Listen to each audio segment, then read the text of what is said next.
കൊട്ടാരക്കരയിൽ ഇത്തരത്തിൽ 8ഓളം വണ്ടികൾ നശിപ്പിച്ചു. അത് പോലീസിൽ പരാതി കൊടുക്കുകയും പൊതുമുതൽ നശിപ്പിച്ചതിന് പോലീസ് രജിസ്റ്റർ ചെയ്ത കേസിൽ ക്യാമറ ദൃശ്യത്തിൽ നിന്നും INUCയുടെ നേതാക്കളായ 4 പേരെ അറസ്റ്റ് ചെയ്തു. അദ്ദേഹം പറഞ്ഞത് എന്നെ കുറിച്ചാണ്. അതിന് മറുപടി ഞാൻ പറയണം. കാരണം കൊട്ടാരക്കര MLA കൂടിയായ ധനകാര്യമന്ത്രി, അദ്ദേഹത്തിന് നേരിട്ടറിയാം. ഞാൻ ആ നാട്ടുകാരനല്ലെന്ന് പറഞ്ഞില്ലല്ലോ. 104 മാസമായി കൃത്യമായി ശമ്പളം കൊടുക്കാത്ത ഒരു സ്ഥാപനത്തിൽ അവസാനം ഒരു സമരം നടത്തി. ആ സമരം 100ഓളം യൂണിറ്റുകൾ, ഒരു യൂണിറ്റിൽ നടക്കാത്ത അക്രമം, മന്ത്രിക്ക് സ്വാധീനമുള്ള മന്ത്രിയുടെ ജന്മസ്ഥലമായിട്ടുള്ള കൊട്ടാരക്കര യൂണിറ്റിൽ മാത്രം വയറിംഗ് കിറ്റ് നശിച്ചു എന്ന് പറഞ്ഞാൽ അതിൽ മന്ത്രിക്ക് കൂടെ പങ്കുണ്ടെന്ന് ഞങ്ങൾക്ക് പറഞ്ഞൂടെ? വേറെ ഒരിടത്തും നടന്നിട്ടില്ല. ഒരു മറുപടി അദ്ദേഹം ചോദിച്ചത് നന്നായി. കാരണം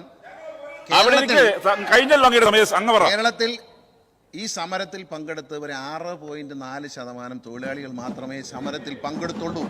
തൊട്ട് മുമ്പത്തെ ചൊവ്വാഴ്ച വന്ന ജീവനക്കാരെക്കാൾ വ്യത്യാസം വന്നത് 6.8. കാരണം അത്രയും അധികം ഷെഡ്യൂളുകളും വളരെ കുറച്ചേ നിർത്താൻ കഴിഞ്ഞുള്ളൂ. പക്ഷേ കൊട്ടാരക്കരയിൽ ഇത്തരത്തിൽ 8ഓളം വണ്ടികൾ നശിപ്പിച്ചു.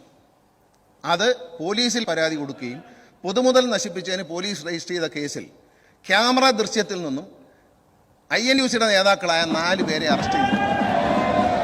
അവരെ കോടതിയിൽ ഹാജരാക്കി നഷ്ടപരിഹാരത്തിനുള്ള തുക കെട്ടിവെച്ചുകൊണ്ട് ബഹുമാനപ്പെട്ട കോടതി അവരെ ജാമ്യത്തിൽ വിട്ടു. അവരുടെ പേരിൽ ഡിപ്പാർട്ട്മെന്റ് തലത്തിലുള്ള എല്ലാ നടപടികളും സ്വീകരിക്കും. സ്വന്തം അന്നത്തിൽ ബഹുമാനപ്പെട്ട ധനമന്ത്രി പറഞ്ഞത് ശരിയാണ്.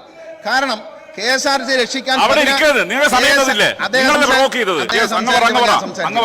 അദ്ദേഹം പറഞ്ഞത് എന്നെ കുറിച്ചാണ്. അതിന് മറുപടി ഞാൻ പറയണം. കാരണം കൊട്ടാരക്കര MLA കൂടിയായ ധനകാര്യമന്ത്രി, അദ്ദേഹത്തിന് നേരിട്ടറിയാം. ഞാൻ ആ നാട്ടുകാരനല്ലെന്ന് പറഞ്ഞില്ലല്ലോ.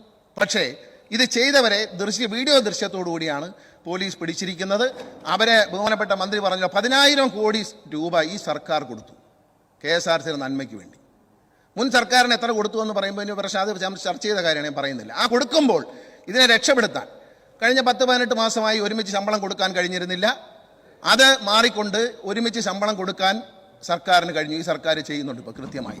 ഏതാനും ആഴ്ചകൾക്കുള്ളിൽ തന്നെ ഈ 1-ാം തീയതി തന്നെ ശമ്പളം കൊടുക്കണമെന്ന് ബഹുമാനപ്പെട്ട മുഖ്യമന്ത്രി ഞാൻ ഈ ചുമതലയേറ്റപ്പോൾ എന്നോട് നിർദ്ദേശിച്ചിരുന്നു. അതനുസരിച്ച് കൊടുക്കാനുള്ള എല്ലാ നടപടിക്രമങ്ങളും പൂർത്തിയായി. ചെറിയ ചില കാര്യങ്ങൾ മാത്രമേ ഉള്ളൂ. ഇനി മിക്കവാറും മാർച്ച് മാസം 1-ാം തീയതി നമ്മൾ ഒരുമിച്ച് ശമ്പളം കൊടുക്കത്തക്ക രീതിയിലായിരിക്കും കാര്യങ്ങൾ മുന്നോട്ട്. അതിനെതിരെ അത് കിട്ടുമെന്നറിഞ്ഞപ്പോൾ ഒരു സമരം സംഘടിപ്പിക്കുകയും ആ സമരത്തിന്റെ പേരിൽ നഷ്ടത്തിലോടുന്ന KSRTCയുടെ പൊതുമുതൽ നശിപ്പിച്ച നടപടി ഒട്ടും ശരിയല്ല.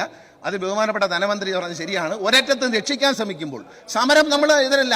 സമരത്തിന് നോട്ടീസ് തന്നു, സമരം ചെയ്തു. ആരും തടഞ്ഞില്ല, പോലീസ് തടഞ്ഞില്ല, ഒരു തരത്തിലും ഉദ്യോഗസ്ഥർ തടഞ്ഞില്ല, ആരും ഒരു ഇതിനും ചെയ്തില്ല. ജനാധിപത്യത്തിൽ സമരം ആവശ്യമാണ്. പക്ഷേ പൊതുമുതൽ നശിപ്പിക്കുന്ന ഇത്തരം സമരങ്ങൾ മാത്രമല്ല, ഈ സംസ്ഥാനത്ത് ബഹുമാനപ്പെട്ട ഹൈക്കോടതിയുടെ